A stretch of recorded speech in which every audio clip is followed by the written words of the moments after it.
Conferencia acerca del estudio del libro expositivo de Apocalipsis. Apocalipsis significa en el griego ¿qué cosa? Descorrer el velo. La Biblia nos revela que tenemos a nuestro alrededor un mundo físico, material, atómico. Se podría llamar que somos hombres atómicos. Estamos constituidos de átomos. Y todo, absolutamente lo que sucede a nuestro alrededor es percibido a nuestro ser, a nuestra humanidad, a través de lo que se llaman los 5 sentidos. Todo lo percibimos a través de los ojos físicos, de los oídos físicos, del olfato, del gusto y del tacto. Sin embargo, la Biblia nos enseña que fuera del mundo de los 5 sentidos, que filosóficamente se califica como el mundo empírico, o cuando tú oigas hablar de el empirismo, es la rama de la filosofía que trata acerca de los 5 sentidos. Por ejemplo, los ateos. Un ateo dice, yo no creo lo que no veo, lo que no oigo, lo que no puedo percibir con mis 5 sentidos. Se llaman ateos empíricos, porque ellos creen que solamente la realidad se puede palpar a través, repito, de la percepción de los 5 sentidos. La Biblia nos corre una cortina que trasciende el mundo físico espiritual que nos rodea de los 5 sentidos y nos revela que existe otro mundo que trasciende el mundo físico y se llama el mundo invisible y espiritual. Muchas personas perciben que existe algo más allá de este mundo físico y entonces van de una forma equivocada a hacer contacto con espíritus a través de canales equivocados. La brujería, el mes como es con a contactar parabólica esperada, porque los invisibles de 2 clases de seres, los caídos y los servidores siguen que continúan. Estos ángeles caídos bajo de un éxito que la matrimonio es la palabra da seres inteligentes. Cristo cuando vino al mundo mencionó y habló más de los demonios y del infierno, el lugar invisible que está en el centro de la tierra, donde están siendo confinados todos los espíritus que han rechazado a Dios en su vida. Habló más de los demonios y del infierno y del cielo. Porque Jesús bajó del mundo a este mundo, se hizo físico a través del nacimiento de una virgen llamada Miriam o María, y entre nosotros para revelarnos todos los misterios del mundo invisible espiritual, para corrernos el velo, para mostrarnos el apocalipsis del final de la historia de la humanidad. Y esto es precisamente de lo que se trata el libro de Apocalipsis, el final de la historia de la humanidad.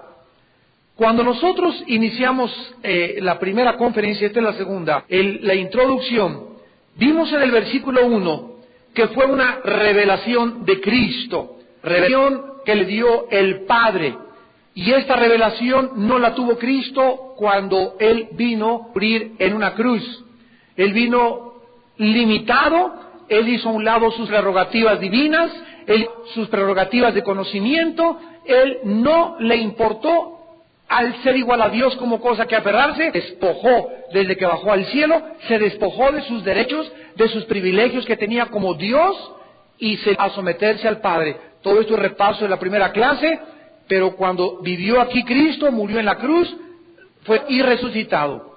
Apocalipsis es la revelación no de Cristo cuando vivió en la tierra, sino después de que Él murió y resucitó y se fue a sentar arriba con el Padre, va aproximadamente 40 o 50 años después de su resurrección, porque fue escrito en el año 90-95 después de Cristo. Y cuando Cristo baja al mundo, pisa la isla de Patmos, donde se encontraba confinado el apóstol Juan, y donde Juan estaba preso, exiliado por el emperador romano Domiciano.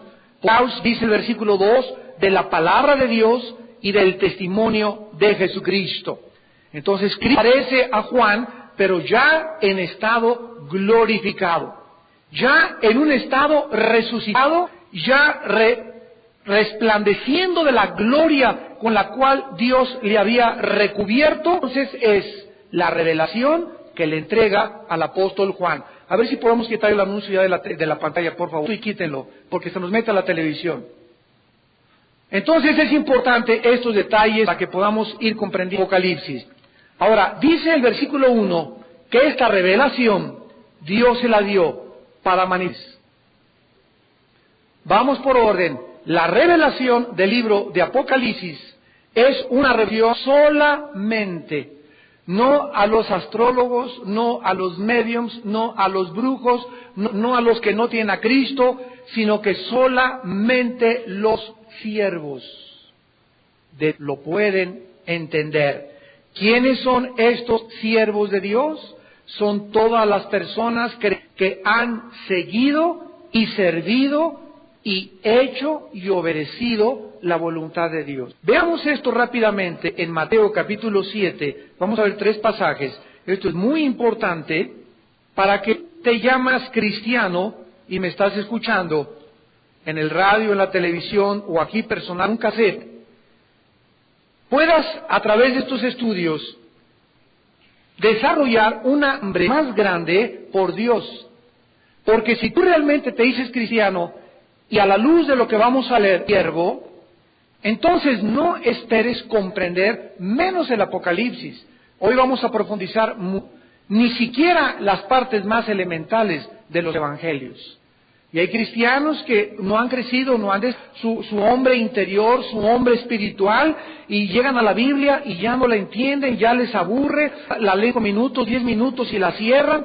¿Por qué? Porque no han podido encontrar y sacar las riquezas por falta de comprensión y de entendimiento espiritual, por su falta de desarrollo. Es niños y no se han convertido en siervos de Dios. En Mateo 7, versículo 21 al 20, dice Jesucristo: no todo el que me dice Señor, Señor. O sea, tú en esta mañana, yo estoy calificado entre los siervos que reveló Dios Apocalipsis, porque soy cristiano, soy presbiteriano, soy bautista, pertenezco a Vida Nueva para el Mundo, me bautizaron, etcétera, etcétera. Jesús dice: no todos los que me dicen Señor, Señor entrará en el reino de los cielos. Inclusive hay personas que van a las iglesias y no van a entrar al cielo. No todos los que me dicen Señor van a entrar al cielo, sino el que hace. Que hace. Esta palabra en el griego significa el que practica. El que practica, el que lleva a la acción la voluntad de Dios y de mi Padre que está en los cielos. Tú oyes en un mensaje: Padre, por favor, eduquen a sus hijos en sabiduría, vivan con sus mujeres en sabiduría, como les dijimos en el seminario en Acapulco a los padres, a los esposos. Si tú no tratas a tu esposa de una forma adecuada, si tú maltratas a tu esposa mental, psicológica o físicamente, tus oraciones no tienen oídos en el cielo. 1 Pedro 3:7. Tus oraciones no son oídas en el cielo. Entonces, ¿qué pasa cuando llegas a la iglesia? Tu esposa no es la reina de tu casa, no es la persona que tú deseas verdaderamente hacer, porque Dios ha desarrollado este mecanismo de defensa, porque el hombre es más fuerte que la mujer. Entonces, precisamente para que el hombre no abuse de un ser humano que se llaman mujeres y que son más débiles que nosotros, Dios ha desarrollado como sensores, como un mecanismo, advertencias que nos dicen: si tú pasas y transgredes y a esa compañera tuya, amiga, tu amante, tu esposa, me la tratas mal, yo no te oigo. Y cuídate, porque van a rebotar tus oraciones, aunque seas diácono, aunque hagas esto, aunque te digas cristiano, y aunque puedes hacer 1000 cosas. Si tú practicas. ¿Y cuál es la voluntad de Dios? Efesios 5:22 al 26, maridos, las mujeres como Cristo amó a la iglesia y se entregó a sí mismo por ella. ¿Qué es practicar? ¿Qué es hacer la voluntad de Dios? Yo ya conocí en la iglesia, en el estudio, que yo debo tratar a mi esposa sacrificialmente. Como Cristo me amó, yo tengo que amarla. Si yo no practico eso, entonces no tengo derecho a decirle a Jesús: Señor, Señor. Cuídate que cuando venga Jesús, o si tú te mueres hoy en la noche, y estás en la presencia de Dios en el cielo, ahí es cuando le van a decir: Señor, te vi, y que te diga la voz: ¿sabes qué? Haz un lado, y te diga: Pedro, sacarra que sé. Usted no entra aquí. Pero ¿cómo, Señor? Versículo 22, me van a decir, inclusive, profesamos en tu nombre. En tu nombre echamos demonios y en tu nombre hicimos milagros. Y les declararé, no los conocí. ¿Quiénes son los siervos de Dios? Los que practican. Los que hacen. Los que el conocimiento bíblico no solamente lo tienen aquí, sino que lo viven. El conocimiento bíblico lo han recibido, ha transformado sus pensamientos, ha cambiado su machismo en siervos, ha cambiado radicalmente su manera de pensar, su manera de administrar su dinero, su manera de ver la vida. Si no hay un cambio, una revolución en tu vida en la que haya alguien que diga, Paquito es otra persona, si no hay alguien en tu familia que te diga, desde que tú vas con los aleluyos, ya no eres el mismo, si no hay un cambio percibible delante de la gente, que la gente pueda dar testimonio, no es cierto que es cristiano. No es verdad. El cambio tiene que ser radical, tan radical como el ex homosexual que tuvimos aquí dándonos su testimonio. Que al punto de cambiarse y quererse hacer mujer, ya, ¿verdad? Sus amigos homosexuales le decían, ahora lo persiguen y lo han pasado con asesinarlo. Lo acusan de traidora.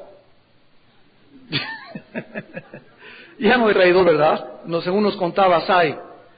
Entonces, si no hay un cambio así tan radical donde dejes el alcohol y dejes aquello y dejes la pornografía y ahora tú eres amoroso con tu esposa y antes eras secote, te decían el nopal de Sinaloa. Y ahora eres cariñoso con tu esposa y tus hijos dicen, papá, has cambiado y eres humilde y eres malo y acepta la exhortación y comienza tu vida a subir porque has entrado a un reino diferente, no es el siervo de Dios. En 2 de Timoteo capítulo 2, el segundo pasaje, dice el versículo 19, 2 de Timoteo 2, 19, el fundamento de Dios está firme, teniendo este sello, conoce el Señor a los que son suyos. Dios conoce solo, Dios no lo engañamos, Él sabe quiénes le pertenecemos y dice, apártese de iniquidad todo aquel que invoca el nombre de Cristo. ¿Quiénes son los siervos? Aquellos que cuando ven aquellos que cuando ven ese programa en la televisión, aquellos que cuando ven los bikinis en la playa, volteas para otro lado y comienzas a educar, a dominar tu hombre interior, a no darle gusto a tus apetitos carnales. ¿Por qué ¿Por qué ya no ves ese programa? ¿Por qué no ves esas mujeres? ¿Por qué ya no estás con esas personas groseras? ¿Por qué haces lo que haces? Porque dentro de ti hay temor de Dios. Y tú sabes que tú no puedes seguir siendo así toda la vida. Mientras más te resistes a obedecer, más endureces tu corazón y más difícil te es comprender las profundas del Espíritu de Dios. En 1 Juan 3:3, el tercer pasaje dice, todo aquel que tiene esta esperanza de que Cristo venga, se purifica a sí mismo, así también como Él es puro. Entonces, ¿quiénes son los siervos de Dios? Los que hacen la voluntad de Dios, los que se apartan de iniquidad, los que se purifican. ¿Podrías decir tú en esta tarde que me escuchas, 4 meses para acá, siento que mis pensamientos son más puros o son peores? Fíjate la que te estoy haciendo. Cada día pienso menos en porquerías y más en santidad, o que estoy pensando más y más me degrado moralmente mis pensamientos. Cada vez mi imaginación es peor que hace 4 meses. Va de picada, mentiras que tienes al Espíritu de Dios viviendo en tu vida. Porque si lo tienes, es un espíritu de cobardía, es un espíritu para aprender a dominarnos. Donde dices, basta, no quiero esto, y dices, cada día que pasa, ¿verdad? Engordo y engordo y engordo más. ¿Dónde está el espíritu de poder y dominio propio? Entonces que dices, Dios mío, yo no puedo seguir así. Ya, mi panza es navideña ya. Entonces yo no puedo seguir así, yo tengo que hacer algo por mi vida, por mi salud, yo quiero vivir, quiero tener salud. Y dices, ya basta. Y con emprender un régimen que te va a costar trabajo, pero el Espíritu de Dios te va a ayudar. ¿Por qué? Porque eres siervo de Dios. Ahora, este libro de Apocalipsis no solamente es un libro que es revelado a los siervos de Dios, sino que es un libro también cerrado al entendimiento, repito, donde solamente aquellos verdaderos siervos de Dios. los que están teniendo una guerra contra la impureza diario, los que están teniendo una guerra contra la maldad diario, los que están tratando de luchar por cada día hacer la voluntad de Dios. Y mi amor, llegas con tu esposa, tú sabes qué trabajo me cuesta, pero necesito que me ayudes para ser un mejor esposo, dime cuando fallo, hijos míos, ayúdenme también ustedes. Esas personas que están luchando por cada día superarse más y ser mejores, esos son aquellos que se convierten en grandes siervos de Dios. Ahora, en el mundo espiritual existen niveles de entendimiento. Síganme con mucho cuidado. El primer nivel de entendimiento es el de los nacidos de nuevo. Un nacido de nuevo, una persona 2, 3 años en Cristo, llega a Mateo y ve hijo de tal, hijo de tal, hijo de tal, hijo de tal, las genealogías. 14 generaciones de la deportación de Babilonia, David aquí, 14 generaciones. Una persona llega a primera vista y a simple vista a un nivel superficial a este pasaje y no ve más. Ahí se queda. ¿Qué querrá decir tanto nombre, verdad? ¿Por qué? Porque cuando profundizas, te das cuenta que detrás del pasaje se encuentra otro nivel más profundo de revelación. Por ejemplo, en cada letra hebrea se encuentra un valor numérico. Entonces, un estudiante que ya ambulle y escudriña las Escrituras, ya tiene el diccionario bíblico y ya comienza no solamente a estudiar superficialmente, sino que comienzas a hacer pozos, a escarbar más profundamente y descubres que el nombre de David está formado con un valor numérico que equivale al número 14. 14. Y cuando tú ves que son 3 generaciones de 14 en las genealogías, te suma 14 por 3, 42. El nombre de Dios, que es Eloa en el hebreo, tiene el valor de 42. ¿Qué veo ahora ya detrás de las genealogías? Que detrás de la promesa que Dios le hizo, según de Samuel 7, a David, que en su casa permanecería para siempre y levantaría al Mesías, detrás del nombre numérico en Abel, que es el 14, existen 3 14 que dan el 42, que nos dan el nombre Eloa, que es Dios. O sea, detrás de las genealogías de Jesús se encuentra Dios. Esto a simple vista no lo puedes percibir. ¿Por qué? Porque es escondido a aquellos que quieren escudriñar la Biblia. Otro ejemplo, te encuentras a Jesús tumbando las mesas de los cambistas y las sillas de los cambistas, y ante esa lectura dices, bueno, pues sí, Jesús, un arranque, ¿verdad?, de celo por la casa del Señor, tumbó eso, pero te preguntas, ¿por qué las sillas y las mesas? ¿Qué tiene que ver las sillas y las mesas con esto? Y te pones a investigar y te das cuenta que esas sillas y esas mesas eran las sillas y las mesas donde se sentaban los jueces de Israel a juzgar. Y cuando Jesús no solamente tumba el dinero de fuera del templo, sino que tumba las sillas y tumba las mesas, les estaba mandando un mensaje codificado a los usurpadores de la justicia de Israel, diciéndoles, en el momento que yo tumbo las sillas y tumbo las mesas, ¿qué mensaje estoy dando? Ustedes no deberían sentarse ni juzgar en esas mesas. Ustedes son falsos líderes espirituales. Pero ya esta percepción, ¿verdad?, ya requiere de más estudio. Ya te pones a estudiar qué tipo de sillas eran, qué tipo de mesas, qué dice el diccionario bíblico, cómo estaba el Sanedrín, el contexto cultural, el contexto histórico. A través de más estudio encontramos y profundizamos y llegamos a un tercer, a un cuarto y a un quinto nivel de comprensión. ¿Me van entendiendo? Entonces, hay cristianos que creen que ya ahí se quedaron y llegan. A ver, hermano, explíqueme la predestinación. ¿Y por qué Dios, si es bueno y misericordioso, permite los diluvios y que tanta gente se pueda ahogar? El hecho de que ellos no puedan encontrar una congruencia entre un atributo que es la misericordia y la fidelidad de Dios, y ellos que aparentemente niegan la misericordia y el amor de Dios, porque según ellos, si Dios fuera amor, no permitiría la muerte de seres inocentes. Y es precisamente el argumento de los ateos. La gente que rechaza a Dios en esta vida y los jóvenes que viven en la universidad y en la secundaria es porque no pueden contestar este tipo de cuestionamientos. Y nosotros estamos para poder ayudarlos. Ahora en la junta que tuvimos de pastores, estamos planeando los pastores tener ya 3 seminarios de jóvenes al año. Nos vamos a ir 3 días con ellos, ¿verdad? Y encerrar, darles respuestas y prepararlos y a que afilen, ¿verdad? El cuchillo y la lanza ahí para que lleguen a la escuela y se enfrenten a los ateos, se enfrenten a los comunistas, se enfrenten a los agnósticos, a los escépticos y puedan ellos saber que hay respuestas. Y cuando un joven de esto se convierte en un instrumento poderosísimo en las manos de Dios. ¿Por qué los jóvenes aposatan y por qué se deprimen? Porque creen que todos son igual, porque creen que no hay respuestas, porque creen que la iglesia solamente es aleluya Dios, cuando la Biblia nos muestra que nos ha dejado Dios todo el material para enfrentar al mundo que nos rodea. Entonces cuando nosotros aprendemos esto, hermanos, comenzamos a equiparnos. Y dice Efesios que quiere que lleguemos a estatura, al nivel de Jesús. ¿Se imaginan?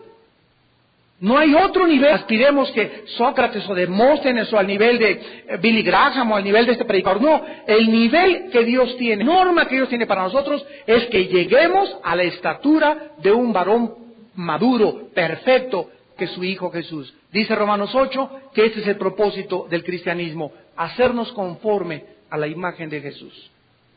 El propósito principal de Dios es que seamos como Jesús. Con la comprensión de Jesús, la claridad de Jesús, y entendamos que cuando algo contradice el amor y la misericordia de Dios, como los huracanes y las tormentas, ¿verdad? La razón, ¿y cuál es una verdad? En primer lugar, el concepto que esa persona tiene del amor es equivocado. Para él el amor es dulces, jingle bells, palomitas, todos tranquilos, nunca hay aire, nunca hay viento, sin saber que las fuerzas que están azotando a la humanidad meteorológicas son el resultado, de acuerdo a la Biblia, de una fuerza de maldición que prevalece en el mundo que se llama la Tierra y nuestro planeta, que se llama pecado. Y por eso los animales muerden, los alacranes tienen veneno, las víboras brincan y te muerden y envenenan, los matan, hay asesinos, madres solteras, sida, abortos, porque Dios ha dejado que la maldad corra en el momento en que nos dio la libertad de hacernos responsables como agentes morales para el día del juicio. Claro que Dios puede acabar con el diablo en cualquier momento, claro que Dios puede acabar con los huracanes, pero no es el propósito de Dios intervenir porque nos robaría y nos haría exentos de nuestra responsabilidad moral en el día del juicio. Entonces tú tal vez crees que es un desastre que llegue que se queden ahí y que sea una familia, el huracán, etcétera, etcétera, pero sin embargo la Biblia dice que el morir es ganancia para muchas personas. Dichosos los que mueren en el Señor, dichosos los que mueren niños en el Señor. ¿Por qué? Porque ya no se quedaron aquí a sufrir. ¿Para qué quieres que aquí se quede? Y hijo, y sufra como yo. Dichosos los que murieron jóvenes y se fueron al cielo jóvenes. ¿Por qué? Porque no sufrieron tanto como aquellos que llegamos a los 70, 80 años de edad. Entonces, cambia tu perspectiva y te das cuenta que tú valoras los juicios desde tu mente limitada, de renacuajo que tenemos, de micro tenemos, comparados con la sabiduría de Dios. Y esto fue lo que hizo a Job poder soportar la vida.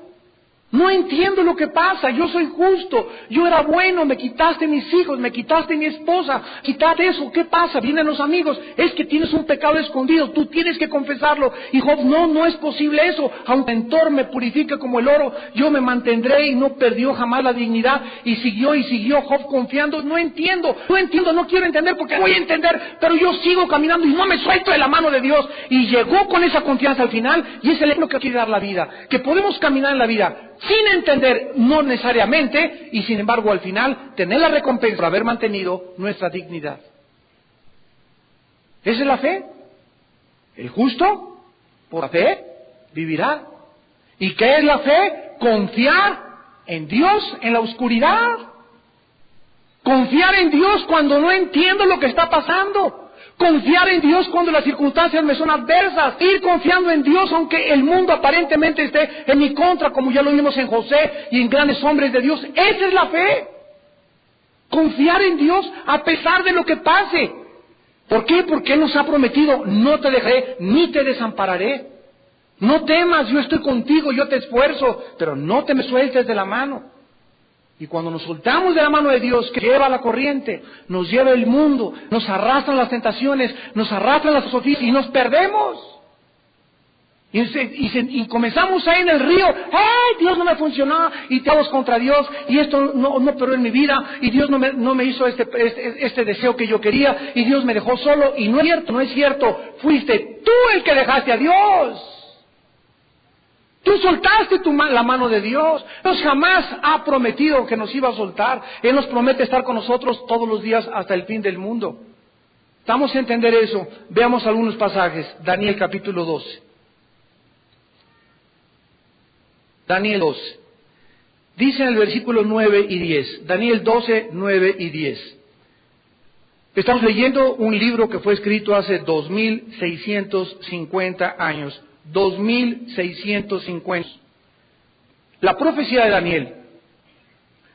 O las cosas de los gobiernos mundiales. Ya lo vimos en la clase pasada también. En 1957. Cuando se hizo el Tratado de Maastricht con la Unión Europea. Y se dieron los primeros pasos para la unificación de Europa.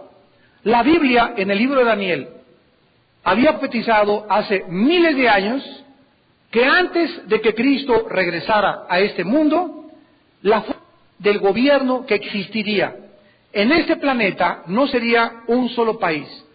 Ahí descalifica Rusia, Estados Unidos, China, Inglaterra, Francia, la Alemania nazi, etcétera, etcétera. La Biblia profetiza, antes de que venga Cristo, se conformará una unión de 10 países, que surgirán de los que formaron el antiguo Imperio Romano. Daniel 2, Daniel 7, Daniel 9, Daniel 11 y 12. De este grupo de países que formaron el Imperio Romano, va a surgir el futuro dictador mundial, que se llama el Anticristo. Así que es increíble que en el 57 se comenzaron a dar los pasos y ante nuestros ojos está surgiendo Europa. Estados Unidos comienza poco a poco a bajar, el dólar ya no es competencia ni paridad para las monedas internacionales, el euro comienza a surgir. Hace un momento vinieron dos contadores a preguntarme de otra iglesia, solamente le queremos hacer una pregunta, Pastor Alducin, díganos, ¿en qué invertimos? ¿En euros o en dólares? Les dije, en el reino de Dios. Pero desde el punto de vista aquí material, en euros. Ya el que invierte su dinero en dólares, ¿verdad? Ya no es inversión. ¿Por qué? Porque de acuerdo a la Biblia, el euro, Europa, con los 350 millones casi de habitantes que forman el bloque comercial más fuerte que existe, nadie va a poder competir con ellos. ¿Qué va a pasar ahorita? Una guerra en el Medio Oriente. Y después de esta guerra en el Medio Oriente va a haber un cambio. Otra vez el petróleo, el flujo amenaza circular por Europa, Medio Oriente y el Occidente. ¿Qué va a suceder? De acuerdo a la Biblia, se va a unir 5 países de Europa, no necesariamente los que forman la Unión actual europea, que son 15, pero va a surgir un nuevo bloque de 5 países y se van a unir con los 5 países del Medio Oriente. Entre ellos va a estar garantizando de esta manera una unión, una alianza Europa-Medio Oriente, el flujo de petróleo. Va a ser la única forma, es la que va a firmar el Anticristo por 7 años. Con este tratado se garantiza la paz en el Medio Oriente, Europa se va arriba, se consolida el gobierno del Anticristo y ya tenemos absolutamente los días contados en nuestro calendario. Daniel 12, 9 y 10 respondió y le dijo el ángel a Daniel, anda Daniel, pues estas palabras están cerradas y selladas hasta el tiempo del fin. ¿Por qué? Porque no fue hasta el 1950.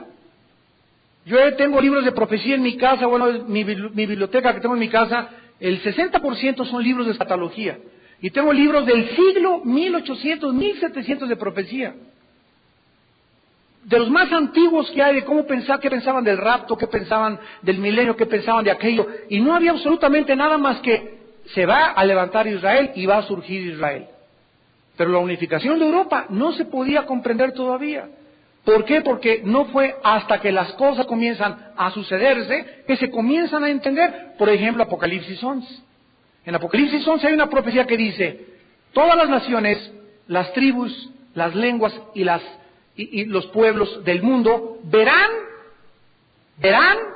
a los 2 testigos ser resucitados y se mandarán regalos unos a otros y se alegrarán. ¿Cómo podía esta profecía cumplirse antes de 1945, cuando se postularon los principios de la comunicación satelital? por Arthur Clarke. Hasta 1957 se lanza el primer satélite. Hasta el 71 y 72, el Moljik de Rusia y el pájaro madrugador circulan y unen la comunicación entre Europa y el Occidente. Y la Biblia, hace 2000 años, que fue escrito ese Apocalipsis, está hablando de un momento histórico al que el mundo llegaría y donde podríamos ver todos al mismo tiempo el mismo evento. Esto era posible solo a los satélites de comunicación. Pero antes de que los satélites fueran ni siquiera inventados, nadie podía explicarse cómo podría algún momento en la historia, el mundo, ver ahorita en CNN o en las noticias lo que está pasando en Israel en el mismo momento que nos llega aquí la señal de la televisión vía satélite. Entonces, esto es la maravilla de la Biblia, que la Biblia entra, ¿verdad?, y nos abre el panorama y nos muestra los misterios, nos muestra los milagros, nos muestra que verdaderamente alguien está detrás de este libro santo y sagrado, y ese es el Dios y Padre de nuestro Señor Jesucristo. ¿Para qué dijimos la clase pasada? Para que tengamos ánimo y no tengamos miedo.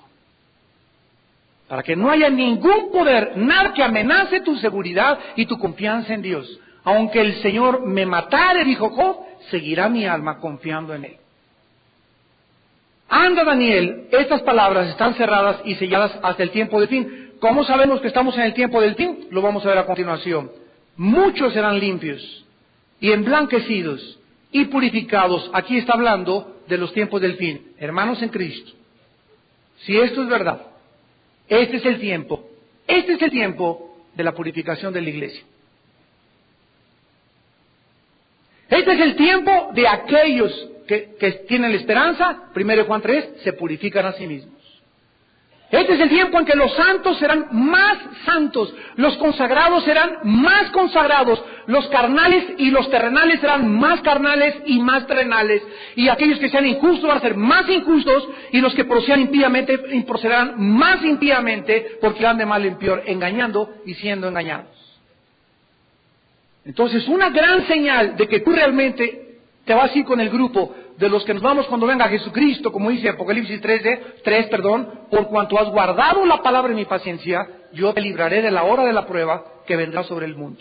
Apocalipsis 3:10. Si tú eres de ese grupo, te vas a ir en el rapto. Y el rapto, ¿verdad?, estamos esperándolo en cualquier momento. Pero si tú no perteneces a este grupo de los que se están emblanqueciendo, purificando, dice la Biblia, entonces, ¿verdad?, no lo podrás ir. Pero fíjense lo que dice el versículo 10. Y ninguno de los impíos entenderá. Pero, ¿quiénes? Los entendidos comprenderán todo, absolutamente. Veamos otro pasaje en el Salmo 111. Los entendidos entenderán. Vamos a ver quiénes son estos entendidos. Dice el Salmo 111. Salmo 111, versículo 10. El principio de la sabiduría es el temor de Jehová. Buen entendimiento tienen, ¿quiénes? Los que están practicando la voluntad de Dios. Los que practican las órdenes de Dios, los mandamientos de Dios, los que, como dijo Jesús Mateo 7, los que hacen mi voluntad. Cada vez que tú obedeces y le dices a Dios, sí, entiendes más y pasas a otro nivel. Y mientras más le dices al Señor, sí, pasas a otro nivel. Y mientras más obedeces y más te consagras, ¿qué cosa? Hay algo que sucede espiritualmente. Y este fenómeno se llama comprensión espiritual.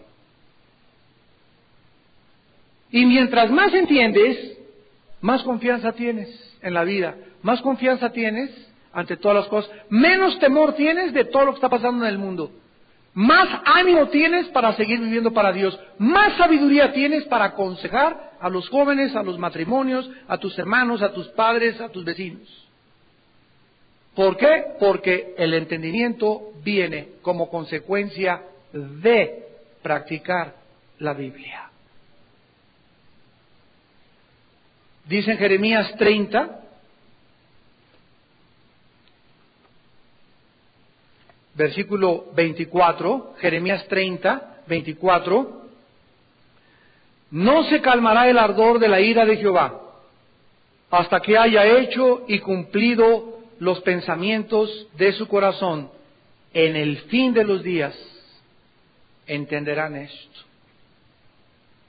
¿Qué es lo que la iglesia ahorita debe entender? El juicio viene, el juicio viene, el juicio viene, la inmoralidad aumentará, el pecado aumentará, las guerras aumentarán, la violencia aumentarán, los padres se volverán contra los hijos se volverán contra los padres, los gobiernos cada vez serán más corruptos, más ladrones, más viciados.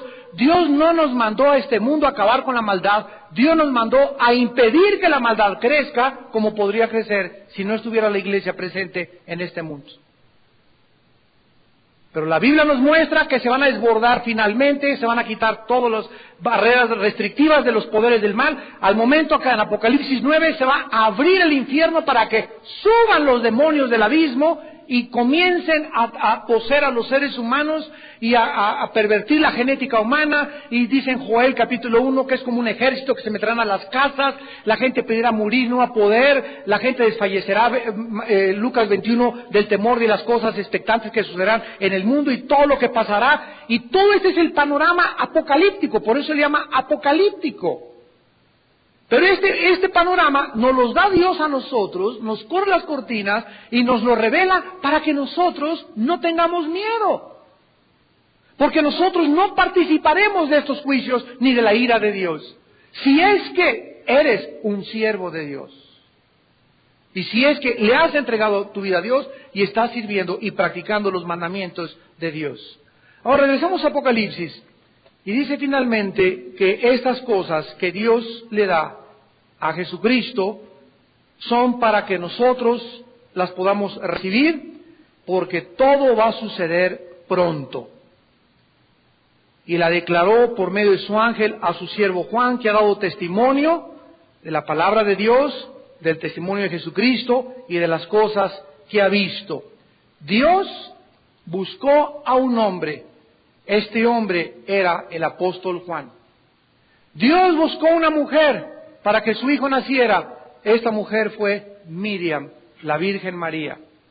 Dios buscó a un hombre que tuviera un corazón como el de él, aunque débil y frágil. Este hombre fue David. Dios preparó un hombre 80 años llamado Moisés para una misión que le tenía destinada. Dios preparó un hombre, a José, que pudiera responder y confiar en él, aunque lo encarcelaran, aunque lo vituperaran, aunque lo calumniaran y no se amargara, para poder ser el instrumento y meter a las 12 tribus de Israel a Egipto y cumplir la profecía en Daniel 2, Génesis 2 y Génesis 15 y Génesis 17, de que el pueblo de Israel entraría a Egipto y sufriría 400 años en esclavitud. Dios está buscando hombres. Dios está buscando un hombre en una familia para salvar a la familia Pérez, a la familia Ramírez, a la familia González. Y ese hombre tienes que ser tú. Esa mujer tienes que ser tú.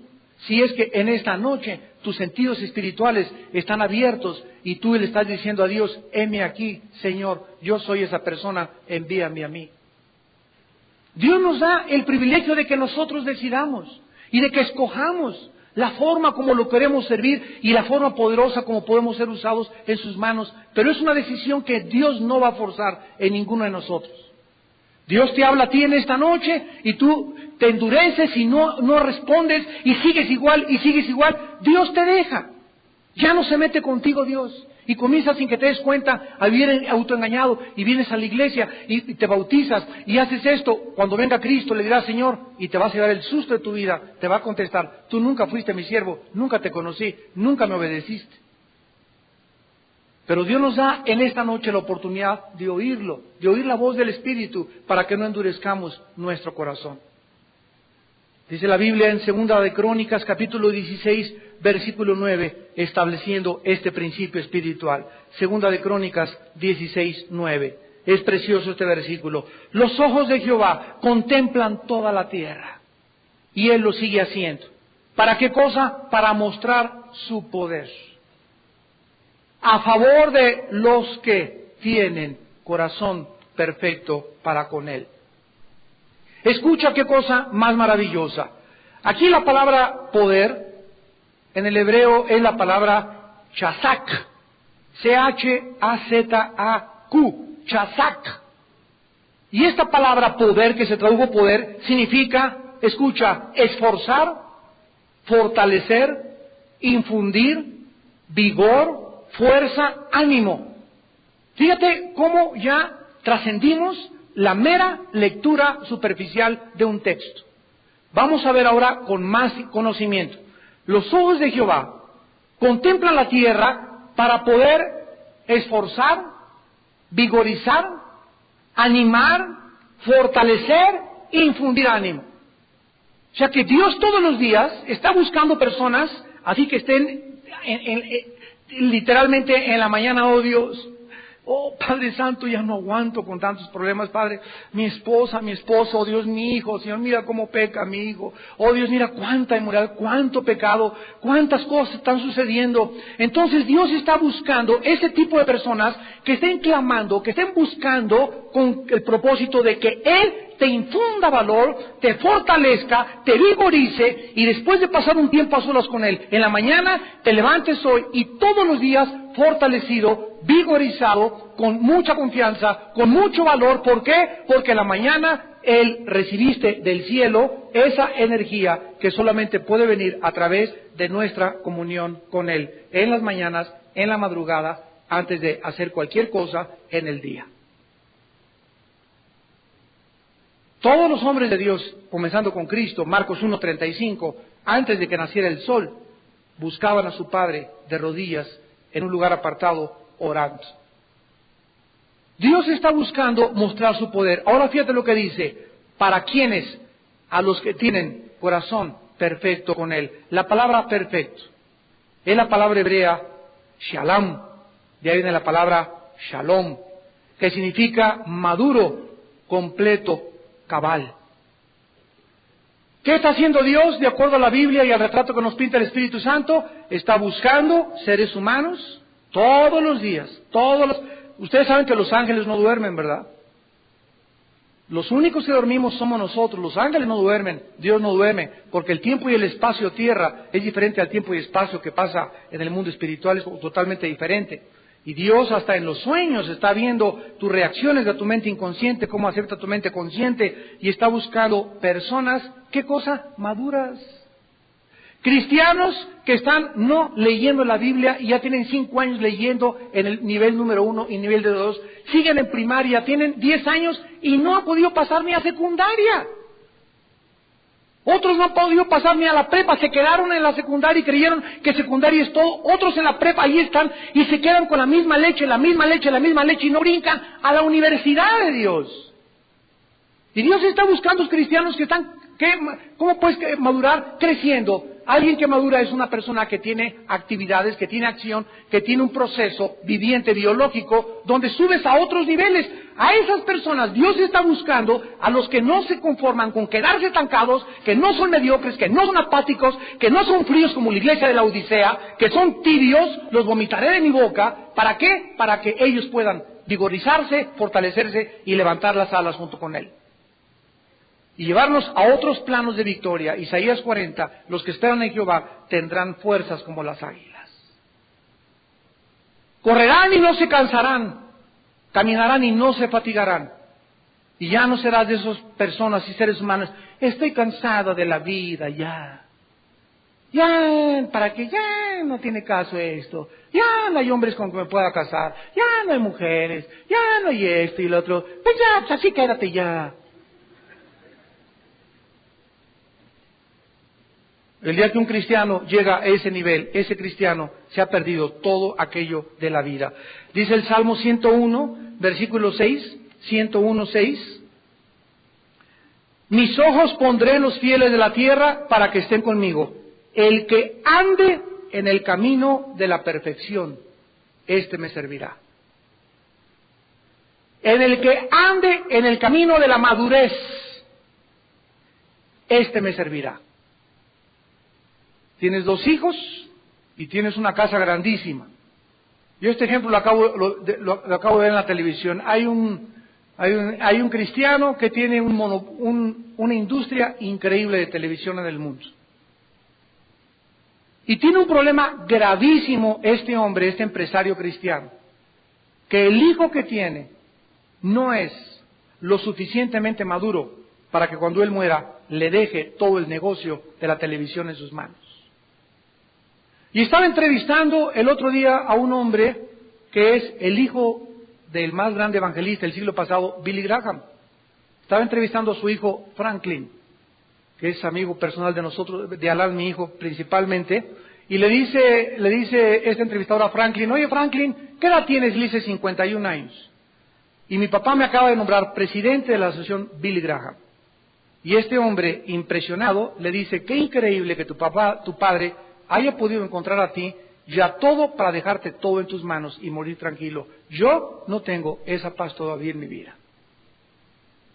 Y qué triste es, ¿verdad?, que tú puedas en la vida llegar a algo y decir: mis hijos ninguno ha madurado lo suficiente para dejarles mi compañía, por ejemplo. ¿Por qué? Porque buscamos que el muchacho sea honesto, íntegro, responsable, estable emocionalmente con su familia, con su esposa, etcétera, etcétera, para que tú puedas confiarle las cosas que Dios te ha dado. Pues lo mismo es Dios con nosotros. Dios está buscando hijos aquí abajo en la tierra, maduros, estables emocionalmente, que tengan una buena familia, que las eduquen, que sean íntegros en sus finanzas, que sean transparentes, que sean amorosos, que sean misericordiosos. ¿Para qué? Para mostrar su poder a través de ellos y para que puedan ser usados al servicio de Dios. El que ande en el camino de la madurez, este me servirá. Y finalmente leemos en 2 de Timoteo capítulo 2, en el Nuevo Testamento, el mismo principio con otras palabras. 2 de Timoteo 2, 20 y 21. 2 de Timoteo 2, 20 y 21. En una casa grande, no solamente hay utensilios de oro y de plata, sino también de madera y de barro. Unos son para usos honrosos, otros para usos viles. Así que, si alguno se limpia de estas cosas, será instrumento para honra, santificado, útil al Señor y dispuesto para toda buena obra. ¿Qué ejemplo nos da el apóstol Pablo? Cuando llegas a tu casa, llegan las visitas, en tu fregadero hay vasos sucios y platos sucios que no lavaron. Y tienes visitas, ¿con qué platos y con qué vasos les vas a servir a las visitas? ¿Se atrevería alguien a sacar un vaso sucio y ahí con la mitad de mole embarrado y servirle a tu invitado? No, ¿verdad? Sino que tienes los que ya se lavaron con jabón en la vitrina y esos están para ser usados para usos honrosos.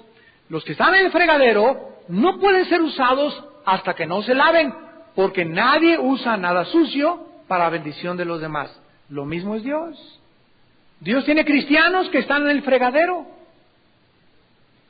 Y hay muchos de ustedes que ya tienen ahí meses en el fregadero.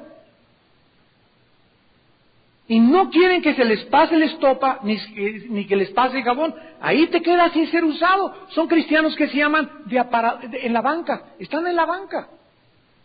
Pero están sucios. Y cuando Dios quiere hacer algo, cuando Dios quiere ganar una familia, hablarle a un vecino, busca personas, pero esas personas tienen que estar lavados, limpios. Y miren lo que dice aquí: si alguno se limpia, será instrumento para honra. Dios nos da a nosotros la oportunidad de que nosotros tomemos el jabón y el cloro y nos limpiemos. Y sabemos que el cloro es la sangre de Jesús, que nos lava y nos limpia de toda maldad. Que hoy en la tarde tuviste un mal pensamiento, en Acapulco tuviste malos pensamientos, le fallaste a tu esposa, le fallaste a antier. Tenemos todos los días la oportunidad, antes de acostarnos, arreglar la situación con mi esposa, arreglarlo con los hijos.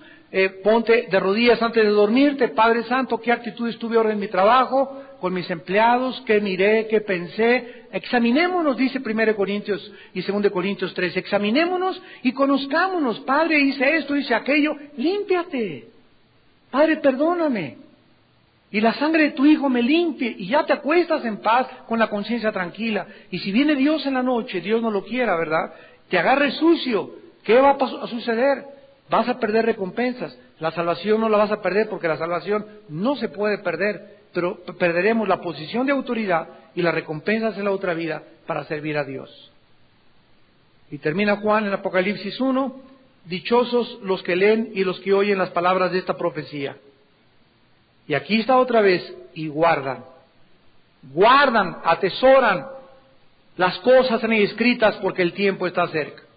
La palabra bienaventurado es la palabra griega Macario con K. Significa bendito, feliz, dichoso. Dichosos y felices son los seres humanos que practican lo que Dios les manda. No hay gente más feliz, más gozosa en este mundo que los seres humanos que viven y practican lo que saben que tienen que vivir diariamente. Esas son las personas a quienes la Biblia llama felices. Estas bendiciones no son para los que oyen solamente, sino para aquellos que la practican. ¿Por qué es dichosa esta persona? ¿Por qué son felices las personas que en esta noche están oyendo estos estudios y a través de la televisión y a través del radio? Aquí lo dice el versículo 3, porque el tiempo está cerca. Dichoso seas si sigues en la vida practicando diario lo que Dios te dice, porque el tiempo está cerca. O sea, nunca sabes cuándo vas a morir. Si todas estas cosas de Apocalipsis no suceden en nuestra generación, sucederán en el tiempo de tu muerte. Dichoso seas que te agarre la muerte, como dicen en mi tierra, persinado. Porque el tiempo está cerca. Los últimos tiempos comenzaron con la venida del Espíritu Santo aquí al mundo.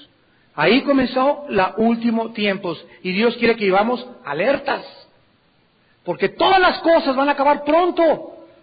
Así como cayeron las torres, va a caer la Estatua de la Libertad y las compañías de seguros y Wall Street y los puentes que hemos hecho y la arquitectura y las obras de arte y las estatuas y todo el glamour y toda la vanidad y toda la superficialidad que el mundo levantó será, dice 2 de Pedro 3, los elementos ardiendo serán quemados y todas las obras de la tierra serán totalmente achichanadas y no quedará nada. Lo único que quedará de este mundo serán las almas de los seres humanos, unas para enfrentarse con Dios y otras para perderse eternamente en el infierno. ¿En qué grado y en qué lado te encuentras tú? ¿En aquellos dichosos y felices o en aquellos que si en esta noche te sorprende la muerte y no estás preparado, jamás tendrás otra oportunidad de arrepentirte? Oremos. No se turbe vuestro corazón, dijo Jesús. Creed en Dios, creed también en mí. En la casa de mi Padre muchas moradas hay. Si así no fuera, yo os lo hubiera dicho. Voy pues a preparar lugar para ustedes. Y si me fuere y os preparare el lugar, vendré otra vez. Y os tomaré a mí mismo para que donde yo estoy, vosotros también estéis. Yo soy la resurrección, yo soy la vida. El que cree en mí, aunque esté muerto, vivirá. Y todo aquel que vive y cree en mí, no morirá eternamente. ¿Creen esto? Porque al que cree, todo le es posible. Padre, te damos gracias por la revelación de este libro maravilloso, apocalíptico, y por mostrarnos de la forma que debemos de vivir. Y tal vez nosotros pertenezcamos a la última generación de este planeta, porque el tiempo está cerca. Todas las cosas se cumplirán al pie de la letra, como has cumplido todas las profecías bíblicas al pie de la letra. Una sola no ha dejado de cumplirse. Te damos gracias por la confianza que nos inspiras por el valor que nos das, por la seguridad que nos imparte tu Espíritu Santo para vivir para ti, Señor. Sabiendo que nuestras obras, nuestro esfuerzo, nuestra negación al pecado, nuestra práctica de tus mandamientos no son en vano. No se cansen pues de hacer el bien, dice el Señor, porque a vuestro tiempo segarán. Estad firmes y constantes siempre, haciendo la obra de Dios. Vuestro trabajo no es en vano, dice el Espíritu de Dios. El que venciere le daré a comer el árbol de la vida, y no sufrirá daño de la segunda muerte. Y le daré autoridad sobre las naciones, y una piedrecita blanca con su nombre escondido, que solo él conocerá. Y se sentará y reinará conmigo, y tendrá autoridad y poder por toda la eternidad. Por cuanto en esta vida en mí pusiste tu confianza, dice el Señor, yo también te libraré. Porque yo no olvido el amor que has demostrado a mi obra, el amor por lo cual has sufrido, los riesgos que has tomado, los peligros que has enfrentado por causa de mi nombre. Yo lo sé todo, dice el Señor, yo conozco tus obras y te pagaré conforme a todo lo que hiciste, para bien o para mal. Padre, te damos gracias porque en esta noche los que te hemos escuchado estamos vivos. Gracias porque si estuviésemos muertos ya no tendríamos la oportunidad de hacer la decisión que podemos hacer en esta noche por ti, de consagrarnos a ti, de limpiarnos, de purificarnos cada vez más, de olvidarnos de banalidades y vanidades y superficialidades de la vida y concentrarnos, Señor, en el santo llamado que nos has hecho, para que vivamos una vida santa y pía delante de tus ojos. Si en esta noche hay personas que no tienen a Cristo, y en esta noche quieres arreglar tus cuentas con Dios por primera vez, hazlo. Hazlo hoy, que el Espíritu te habla, que tu corazón está listo y preparado, porque corres el peligro de endurecerte. Cada vez que lo rechazas te endureces más. Y llega el momento en que Dios ya no se mete con tu vida y te abandona y te deja. Él no puede forzarnos a venir a la cruz de su Hijo Jesucristo. Ahí desde tu lugar, si tú quieres en esta noche reconciliarte con tu Creador, creer que en una cruz se encontró contigo en una muerte de amor, una muerte de sacrificio, para mostrarte cuánto nos ama. Ahí en tu lugar, dile a Cristo estas palabras: Señor mío y Dios mío, en esta noche te pido perdón por mis pecados. Quiero vivir para ti la corta vida que me has dado, pero no tengo la fuerza para ello. Pero yo sé que tú me puedes dar el poder de vivir para ti a través de tu Espíritu Santo. Creo que tu Hijo pagó en una cruz en mi lugar y derramó su sangre para que yo pudiera ser lavado, purificado y perfeccionado, y pudiera el día de mi muerte enfrentarme con confianza de que tu gracia no fue en vano en mi vida. Señor Jesucristo, te invito en este momento a mi corazón como mi Señor. Te recibo como mi Dios. Te pido que me ayudes a cambiar y a transformar mi corazón y a vivir para ti. Te quiero conocer y te quiero seguir. Y quiero tomar el riesgo que sea necesario y los peligros que sean necesarios, porque no me importa ya nada más que seguirte hasta el fin de mi vida. En el nombre de Jesús. Amén.